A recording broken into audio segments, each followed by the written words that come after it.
I've started the recording.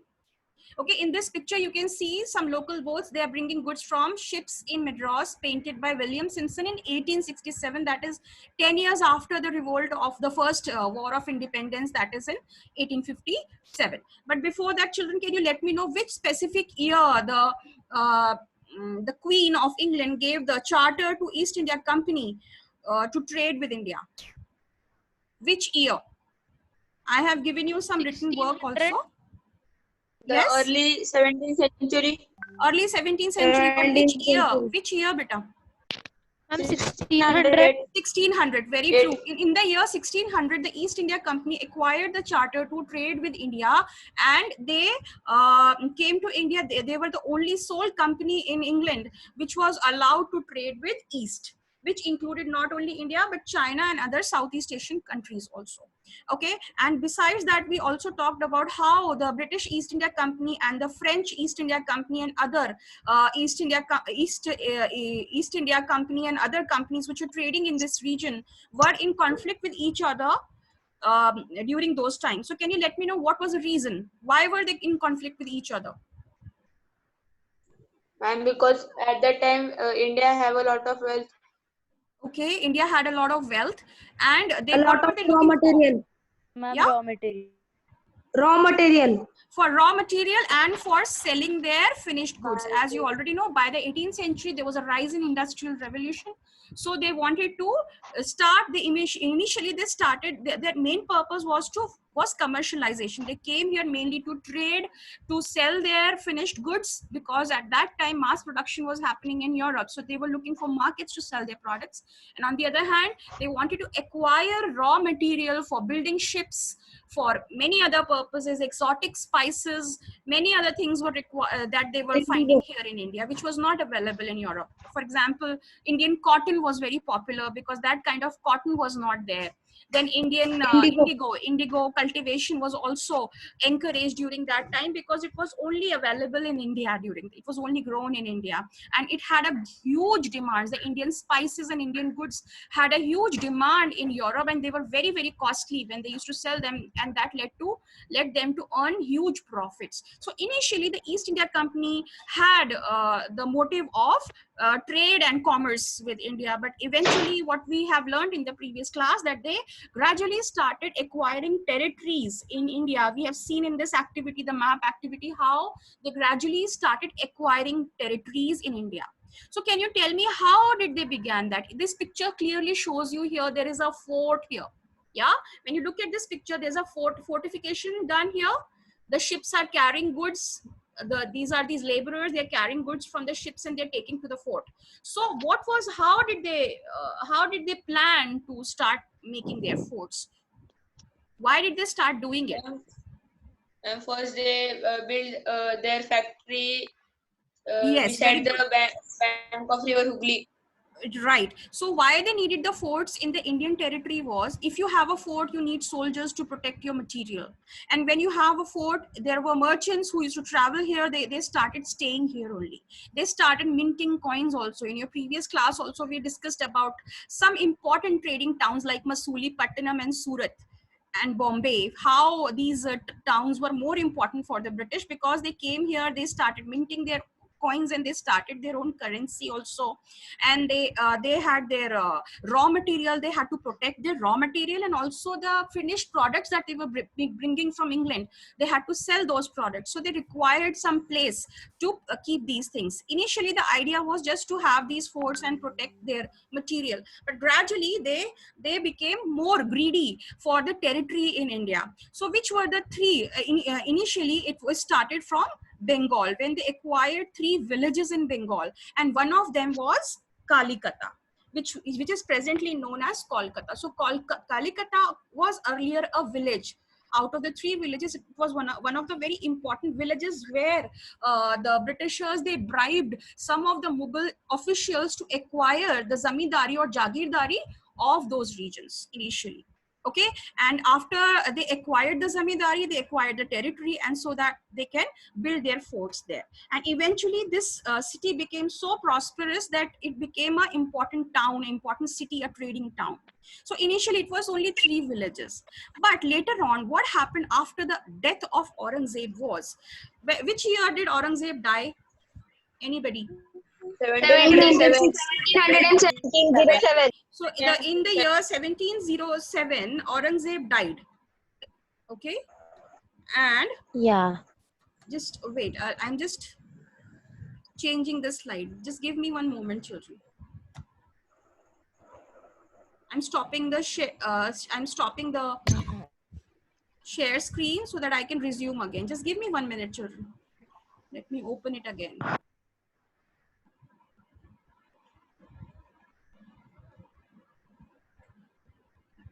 Okay. Today we are going to cover how trade led to battles. So we were talking about initially how the British acquired the 3 villages, and Aurangzeb died in the year 1707. So you know he issued one farman to the British. What was that farman all about? A farman is a royal edict. So They what did he? can take the raw good to the other country. Their British Duty islands. free.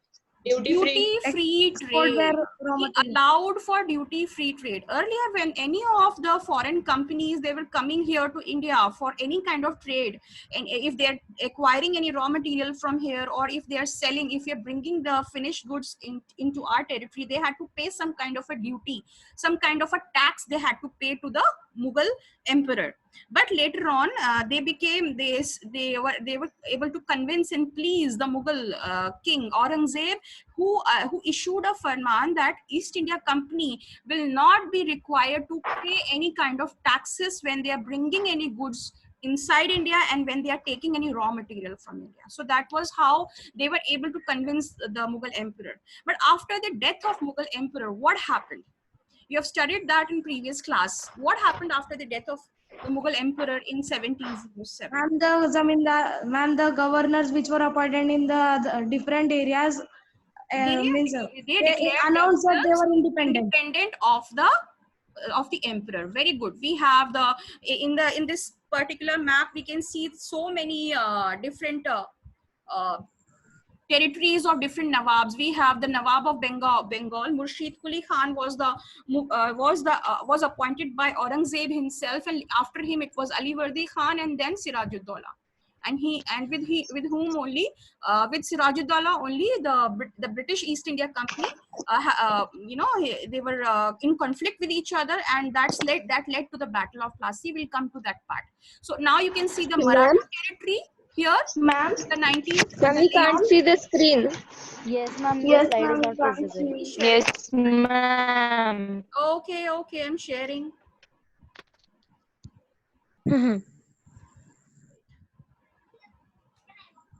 Hanging. Yeah, I'm sharing here. Yeah.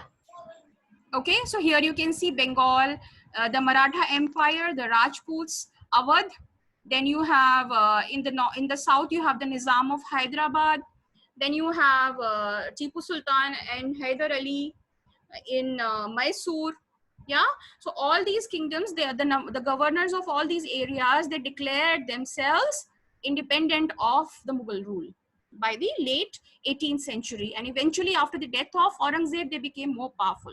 And now these Nawabs, in the beginning of the 18th century, in the 19th century, what started happening was there was a conflict between these Nawabs and the British East India Company. Earlier, the conflict was among themselves only. The other, trading companies, they were waging wars in the seas to capture territories and colonies in different countries. But now there was a difficulty here. A new difficulty was in the early 18th century. That there were conflicts between the East India Company and the Nawabs. These conflicts became intensified. Okay, so initially Murshid Quli Khan was the governor of Bengal, and he asserted power after the death of Aurangzeb. Murshid Quli Khan was one of the governors who tried to change the taxation system initially in Bengal. and he tried to completely revive and change the system of how the Mughal emperors used to acquire the taxes and revenues. And he changed the system of measurement of land in Bengal, especially Bengal and Odisha. This was the entire territory he was controlling in the beginning. But after his death, again he was in conflict with the East India Company because he was not ready to allow duty free trade. Also, there were other reasons for his being displeased with the East India Company. Okay, and after Murshid Quli Khan, we have Ali Vardi Khan as the new governor, and after him Sirajuddaulah. He was the last Nawab of Bengal who was defeated in the Battle of Plassey. Okay, children, let me just read out some important part from this particular battle. Okay, initially what was happening was they were refusing to grant, the Murshid Quli Khan was refusing to grant the company concessions, and he demanded large tributes from companies' right to trade, and also he denied any right to mint any coins. Minting coins, you understand what is minting coins? Making their own currency. Okay, then, and also he stopped it from extending its fortifications. So he was not allowing them to acquire any more territories in Bengal. Also, and he accused the company of deceit. He accused that they were not being faithful to the Nawab, and he said that they claimed that the company was depriving the Bengal government of huge amounts of revenue and undermining the authority of the Nawab. It was refusing to pay any kind of taxes. Because why the East India was refusing to pay the taxes to the Nawab of Bengal? Can you let me know? Why they were not paying? Ma'am, because they were given the farman. Yeah, because Farman. the Mughal emperor had given them their farman, so they were refusing that we don't want to pay anything to you because you have declared yourself independent. But the Mughal emperor had given us this farman that we can trade duty free. So that's one of the reasons the Nawab was very upset with the East India Company. Okay, so it was refusing to pay taxes and writing disrespectful letters to the Nawab and trying to humiliate the Nawab and his officials. So the British were not in very friendly relations with Murshid Quli Khan and the later governors of Bengal. So the company on its part declared that the unjust demands of the local officials were ruining the trade of the company, and trade could flourish only if the duties were removed. It was also convinced that to expand trade, it had to enlarge its settlements, buy up new villages, and rebuild its forts. The conflicts led to confrontation, and finally it culminated into the famous Battle of Plassey in the year 1757. Okay, now we'll come to the next slide. Now, what happened in the Battle of Plassey? So what were the reasons of the Battle of Plassey, children? Let's do a recap. What were the reasons of the battle? Why it culminated into duty tax. Yeah. Ma'am, Mir Jafar, one of the Sirajuddaullah's commander, never fought the battle. So the Robert Clive took the advantage and crushed the power. I am asking what were the reasons of the Battle of Plassey? I'm not asking you the reason for defeat of Sirajuddaulah. What were the reasons behind the battle? They were writing bad letters to They wanted to conduct duty-free trade just like in the times of Aurangzeb. And they were not in friendly relations with the new independent Nawabs or governors of the Indian territories. So that led to the battle, the first famous Battle of Plassey in the year 1757. Okay, so now what happened in the Battle of Plassey was in the year 1756, Ali Vardi Khan, he was a governor after Murshid Quli Khan, and he died in 1756. After his death, Sirajuddaulah became the new governor of Bengal. The company now here at this point of time was much worried about his power, and what they wanted was they wanted a puppet ruler, just like a ruler who follows them. Just like Aurangzeb was convinced by their demands and he issued that farman. Similarly, he wanted this governor to become a puppet so that they allow the British East India Company to conduct further trade with them. So what the company was worried about was the power and keen on a puppet ruler who would willingly give trade concessions and other privileges. So it tried, though without success, to help one of the Sirajuddaullah's rivals became the Nawab. So now they started the policy of divide and rule. So what they tried was, Sirajuddaulah had a commander in chief. His name was Mir Jafar. So they convinced Mir Jafar that if you help us in defeating the Nawab, we will remove the Nawab. After his defeat, you will become the new governor of Bengal. So how they did it? Initially they started with they tried to do certain negotiations with Sirajuddaulah so that he becomes a puppet ruler and he allows them to conduct duty-free trade. But they realized that Sirajuddaulah was not ready for any kind of negotiation. So under the leadership of Robert Clive, he sent certain troops to Plassey and they defeated the Nawab in 1757.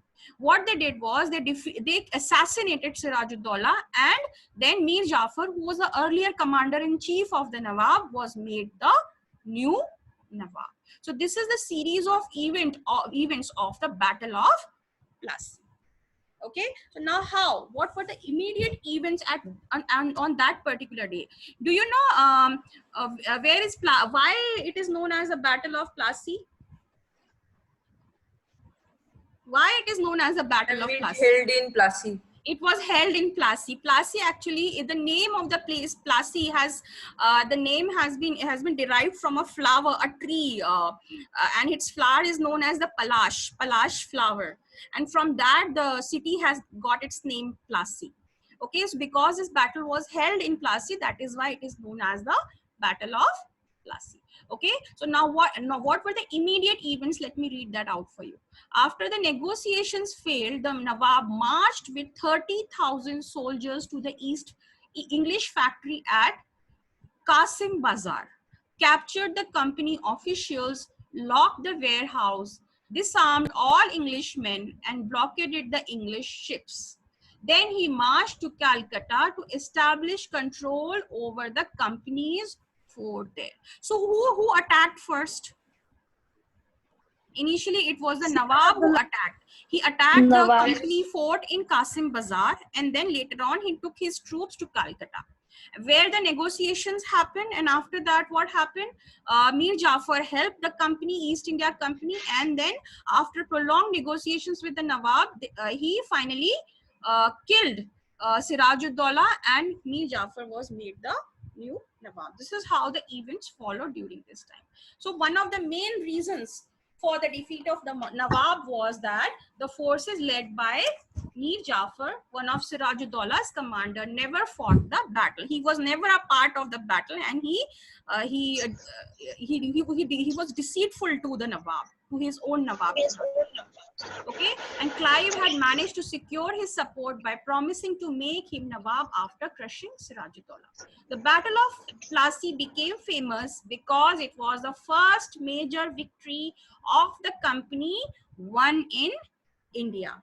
So children, the Battle of Plassey has its significance. It is one of the most important events in the 18th century, when the British East India Company won its most important battle in India to acquire the entire territory of Bengal. Okay, now we'll do one activity. It is on page number 13. Let me just share that screen with all of you.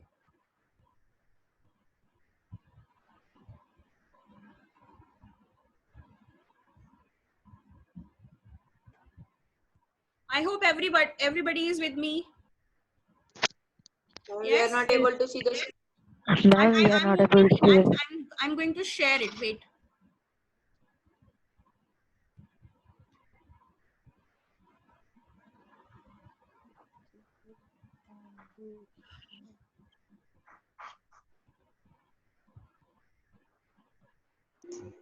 I'm sharing the screen here. Now is the screen visible to everyone?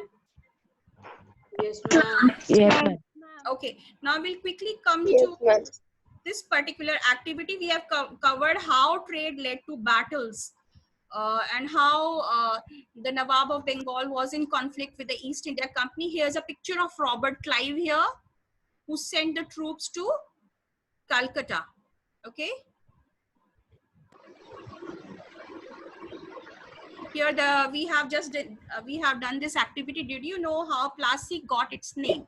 Plassey is an anglicized pronunciation of Palashi, and the place derived its name from the Palash tree, known for its beautiful red flowers that yield gulal, the powder used in festival of Holi. Okay, we have covered this, and now we'll come to the next activity.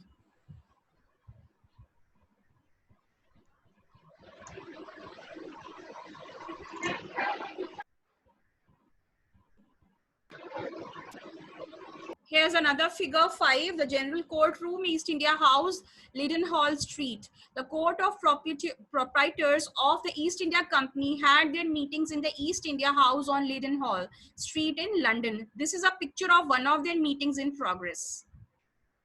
Okay. So what does this show? This is a picture from London of the East India Company. Okay, they used to discuss their decisions with the trade with the Eastern countries like India and China here. Okay. All right. Now here we have the promise of riches.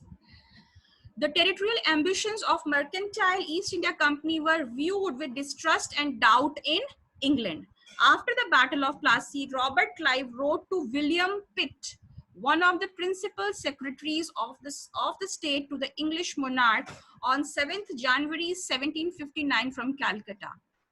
Okay, let's read what Robert Clive wrote that day. Okay, but so large a sovereignty may possibly be an object too extensive for a mercantile company. I flatter myself that there will be little or no difficulty in obtaining the absolute possession of these rich kingdoms. Now I leave you to judge whether an income yearly of 2 million sterling with the possession of 3 provinces be an object deserving the public attention. So children, you can ask your questions about what Robert Clive is mentioning here. What is he trying to say? Can anybody let me know? He's trying to say everything is in control, and if we occupy the territories, we can become rich. Yes, that very true. So what he's trying to convince the secretary, the principal secretary, the bureaucracy there in the state was that it is very easy to control and have absolute possession of these rich kingdoms in Bengal. So once we have them, we will become very, very rich. So this is what he's trying to convince to the bureaucracy in the state. Okay. Now let's come to the next section. Okay. Now what happened after the defeat of Plassey? We'll come to that part now. I'll just share my screen with all of you.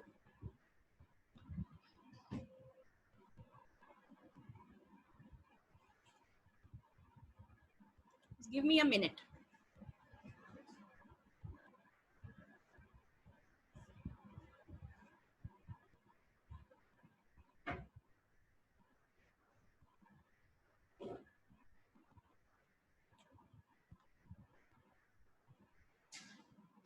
Would you like to watch a video, children? I'm just going to start with one video. I want to show you one video of this particular battle. Yes, ma'am. Okay. I'll just start. I'm sharing this. Yes, ma'am. In a minute.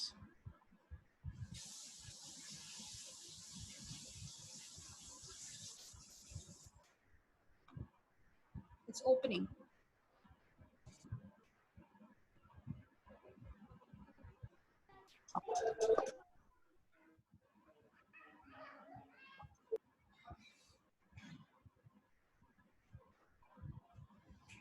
Okay, I'm sharing the screen.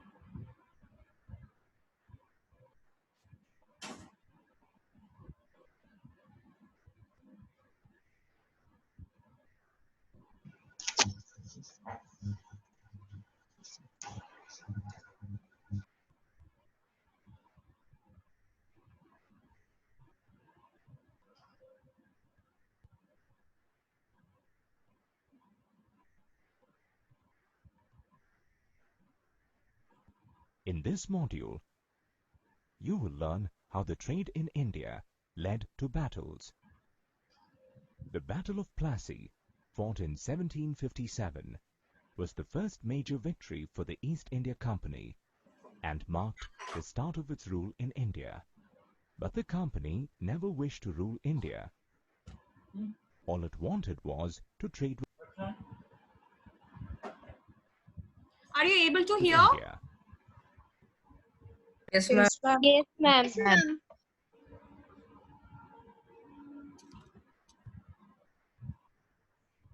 So why then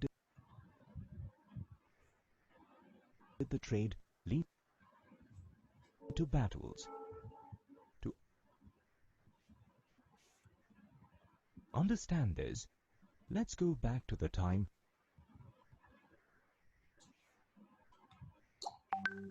when Aurangzeb was the ruler of India.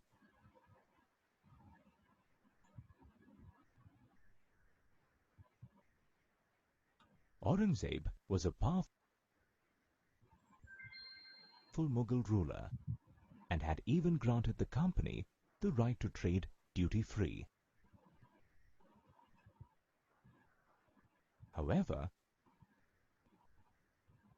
following his death, the Mughal Empire disintegrated, and many big zamindars and Mughal governors declared themselves the rulers of the different regional kingdoms.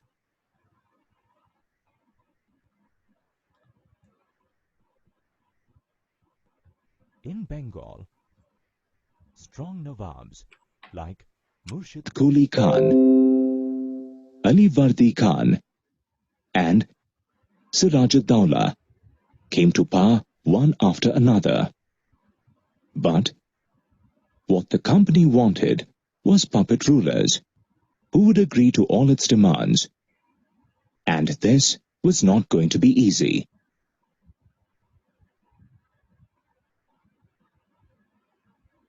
Siraj-ud-Dawla was a powerful leader and was dead against the company.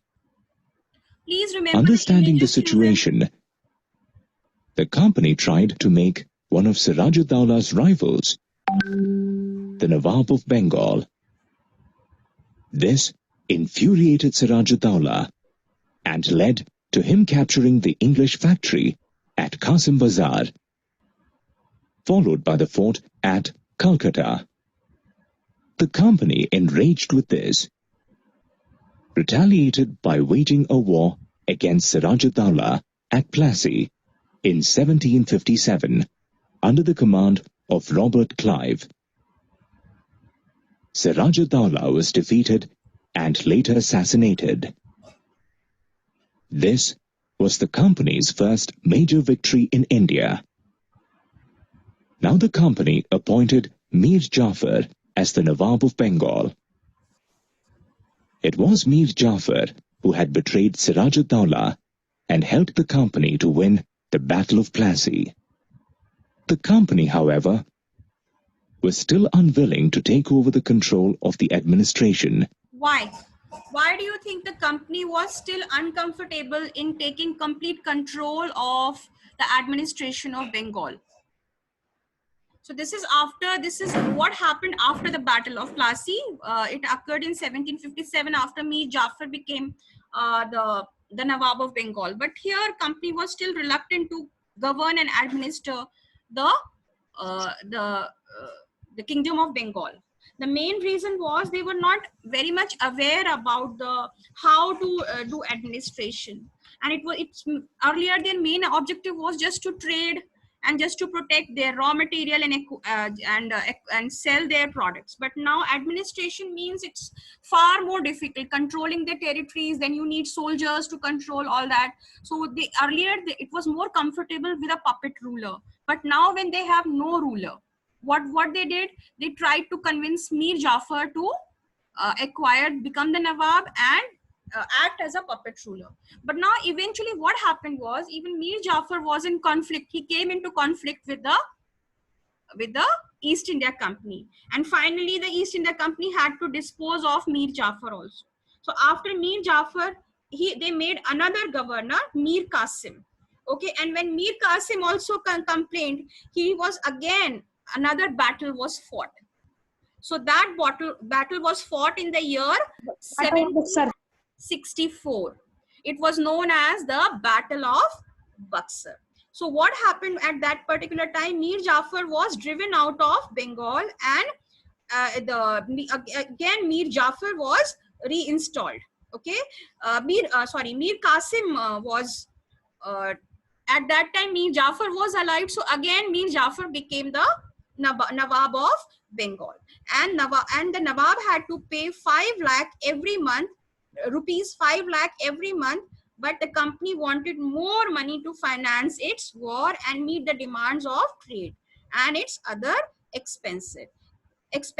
It wanted more territories and more revenue. And by the time Mir Jafar died in 1765, so 1764, again the Battle of Buxar was fought between Mir Qasim and the East India Company. Mir Jafar became the Nawab, but within 1 year he died. In 1765 he died, and then eventually the entire control of administration, the company had to take the entire control of administration of the Kingdom of Bengal. So now let's observe that. But at the same time, finding it difficult to get the puppet rulers to obey them.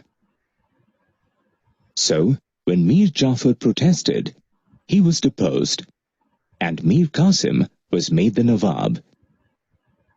He too protested and was defeated in the battle at Buxar, and Mir Jafar was brought back. Which year Battle of Buxar was fought? 1764. Please remember the dates, they are very much important. Okay, so now Mir Jafar again became the Nawab in 1764, and 1765 he died.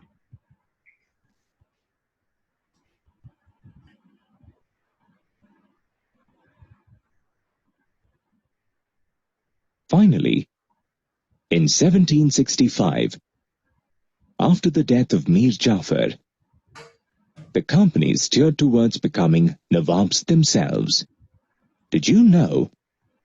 The British who returned from India were called Nabobs, an anglicized version of Nawabs.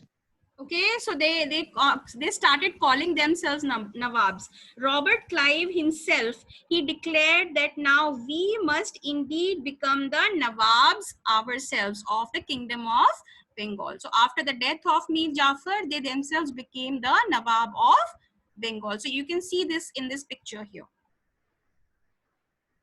They were ridiculed by the British Society. On 12th of August 1765, the company was appointed the Diwan of Bengal by the Mughal Emperor Shah Alam II. Okay, children, now here again, even though the Nawabs were declaring themselves independent, but during that time, the Mughal Empire was just confined to Delhi and the surrounding area. So Mughal emperors were still there.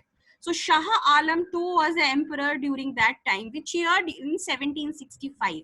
So after the death of Mir Jafar, the company was given the Diwani of Bengal by the emperor. So you can see in this picture how the Emperor Shah Alam II is again another issuing a farman and giving the Diwani of Bengal to the East India Company.